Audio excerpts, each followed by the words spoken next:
importante, wag naman na niyang sweeping statement. Sabi po ni Deputy Speaker Paulo Ortega. Bakit? Meron bang sweeping statement? Ginigiit po niya na ng pagiging patas at pagtalima sa due process, lalo na po sa paglalatag ng seryosong mga usapin. Ano naman record ng Quadcom sa patas? Kala mo noon, merong record ng patas na pagdinig.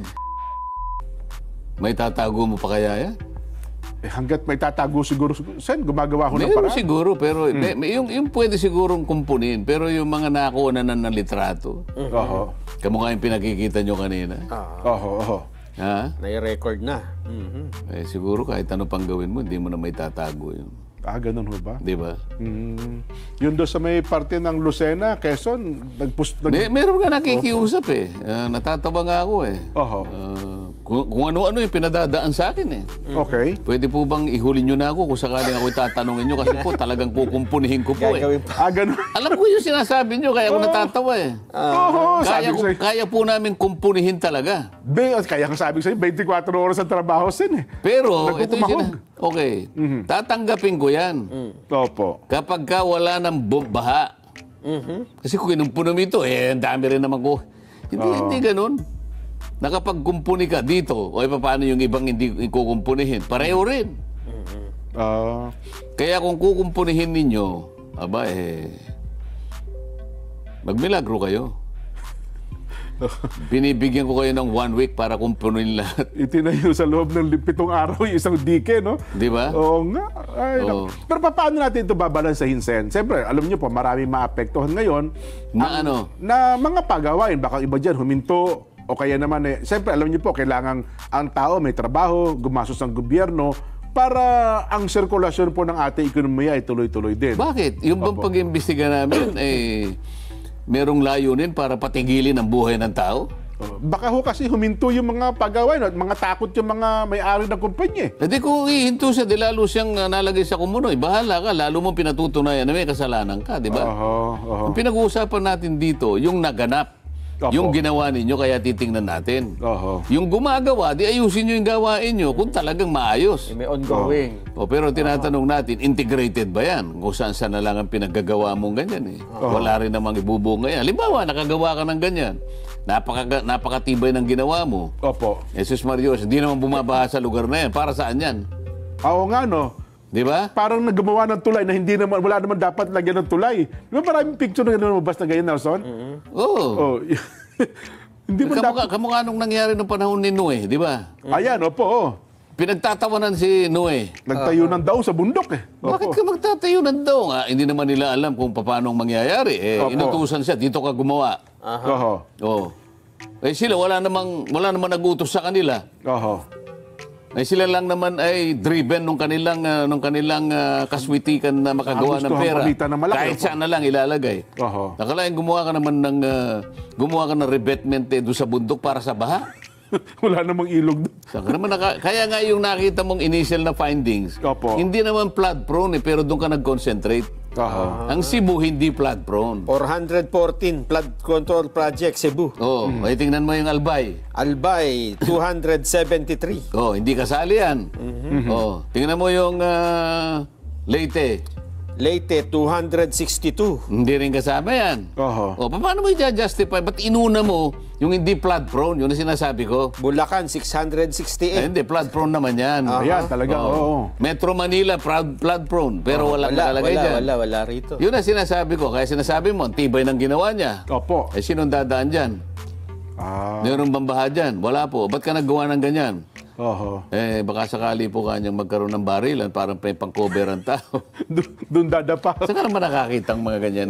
Walang katuturang mga project, kumita lang sila. Parang yung ginagawa nila ngayon, yung mga road reblocking. Dahil wala nang mailatag na project, tapos na lahat eh. So kukut-kutin nila ito. Tsaka nila bubuhusan ulit. Pasagin. Mga ganito. Yan, maraming kumikita dyan. Ang problema lang, hindi ko sakup yan dahil yung aking inuusig ngayon, flood control lang. Flood control lang muna. Di ba? Pero sinabayan kayo, Sen, ng TRICOM. Bumuo po ng TRICOM ang kamera. Sumabay na ang gusto sumabay. Ganun po. Wala akong problema doon. Yun naman pala. At least, kasi sabi nila, di ba yung TRICOM parang TRICOM on infrastructure investigation. Yun din ata ang kanilang magiging trabaho. Pinalalaki daw nila para maging katanggap-tanggap. Kaya nagbinuon TRICOM. Oho. So, yun pala. Sumabay ka. So, kung sumabay, di okay lamang po yan. Ang importante dyan, Sen, yung magiging resulta ng gagawing investigasyon. Di po ba? Ayun. Matindi. Ngayon, ang dapat nating maintindihan nga ho dito, sabi ng mga mambabatas sa Kamara ng Representante, huwag naman na niyang sweeping statement. Sabi po ni Deputy Speaker Paulo Ortega ng La Union. Bakit? Meron bang sweeping statement? Sabi po nila, hindi naman makatarungan na nilahat ang buong Kamara dahil nagdudulot daw po ito ng pagdududa sa buong institusyon at nakakasira sa integridad ng mga miyembro nito kahit wala namang kinalaman doon sa inaakusa. Ginigiit po niya na nagsilbi ring miyembro ng House Quadcom noon pong 19th Congress ng pagiging patas ay kailangan ng pagiging tiyak at pagtalima sa due process, lalo na po sa paglalatag ng seryosong mga usapin. Ano naman record ng Quadcom sa patas na pagdinig? Kala mo noon, mayroong record ng patas na pagdinig. Fair investigation daw po. Due process of law ang gumana. Naku, kaya sinasabi natin sa bandang huli, hayaan mo na ang tao ang gumawa ng hatol. Nagpaliwanag ka, pinipilit mo na wala kang kasalanan, tsakin mo na ang tao maniniwala sa'yo. Ang pinaka-arbiter, katapos-tapusan, yung tao Ayun. Kailangan mapaniwala mo yung tao. Kapag hindi naman niniwala ang tao, lahat ng sasabihin mo, nagsayang ka lang ng laway. Yun na nga po. Parang, sige, ayoko nang banggitin kasi may privilege speech nun. Para sabi nila, sanay na kami sa privilege speech. 10 taon mahigit na namin narinig yung privilege speech na yan. Tingin ko naman, hindi naman dapat na maging general yung akusasyon. Wala namang ginawang ganun. Opo. Sapagkat yung mga yung walang kasalanan, hindi mo naman dapat isali. Totoo po. Kaya nga yung pag-iimbestiga Sino ba yung nasa likod ng mala o numalya? Yun lang nasa likod. Di ba? Kung kayong lahat ay nasa likod, kayong lahat. Pero wala naman natang sinasabi ng lahat ay nasa likod ng mala o numalya. Opo, tama. So sisinuhin mo lang. Qualified naman yun At mukhang Sen, dito mukhang seryoso. Pero kung tumitira na sila, ngayon pa lang, naglulundag na dinidepensahan. Teka muna, baka may tinatago kayo. Kahit wala kayong kasalanan, pero pinagtatakpan ninyong may kasalanan. Baka isa na lang ang uri ninyo. Pero ngayon, Sen, kapansin-pansin, ang Pangulo nagpautos ng investigasyon. Ang DBM, lumabas na rin po, Secretary Amina Pangandaman. Ang COA, ang pamunuan po ng COA, ay nag-utos na rin. DPWH, meron na rin po. Ano ang DepDep, meron na rin po. Ano nga ang kanilang gagawin? Bakit ngayon lang? Kasi ngayon lang ho nabunyag itong ganitong kalaking controversy. Nagsimula na nga yung Blue Ribbon. Bakit kayo nakikipagpaligsahan kung totoong gumagawa kayo ng sarili ninyong pagsisasat? Bakit ngayon lang? Kasi ang dami nag-imbisi ngayon. Sana, mukhang lahat kayo gusto Hindi nga, kaya nga suspect sila Ano ba? Bakit? Ba't ngayon lang? Opo. Nason, ang pagiging, bakit ngayon lang sila? Parang iniisip kong mabuti. O nga, Bakit ngayon lang? Nagsimula na ang Blue Ribbon di ba? O ba't kayo nakikipagpaligsahan? Para ano? Baka i-dispute yung investigasyon ng Blue Ribbon, hindi kaya? So, paano mong i-dispute? Oo nga po. Yun ang mahirap nila. Diba? Halimbawa yung COA. Ano naman ang moral ascendancy ng COA na mag-imbestiga? Ano, gagawa ka ng fraud audit? Nag-utos na rin po sila. Yan nga po ang binilin, Sen. Nag-utos na sila sa kanilang mga... Anong i-audit mo pa ghost projects na nga Ang hahanapin ko sa inyo, sino-sino ang nasa likod ng mga auditor dyan? Kaya kayo nag-audit para sabihin niyo wala kayong kasalanan. Hindi. Meron ng ghost projects Paano nangyari? Sino ang nag-issue ng Certificate of Completion? Yan. Yun nga, para malinaw sa karaniwang mamamayan. Yung bang, alam di ba, may project. Na-report mo, completed. Doon, di ba nakapirma ang COA dyan? kailangan sino-sino mga nakapirma dapat? Kaya nga kung sino yung kanilang tinalaga sa mga project. Merong COA yan may COA. Nakita mo sa bawat project, merong merong DPWH. may DPWH na na billboard. Meron din billboard ang COA. Oh, sino yung pumirma na COA? Sino yung district engineer? Sino yung provincial director? Hanggang kailan naabot to? Sa USEC ba? Hanggang USEC o pirma? O nakakolekta kayo? Nakakolekta kayo. X amount of money. Wala palang project. Ayun.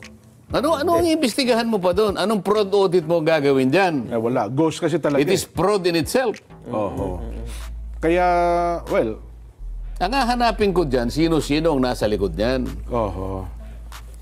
Sa gusto nyo, sa ayaw nyo at sa gusto, kailangan ilitaw ninyo kung sino-sino yung mga may kinalaman sa mga ghost projects at marami pa ngayon ang maaaring makuha dyan. So tamang-tama. Initial lang yung sinabi niya, Bulacan pa lang.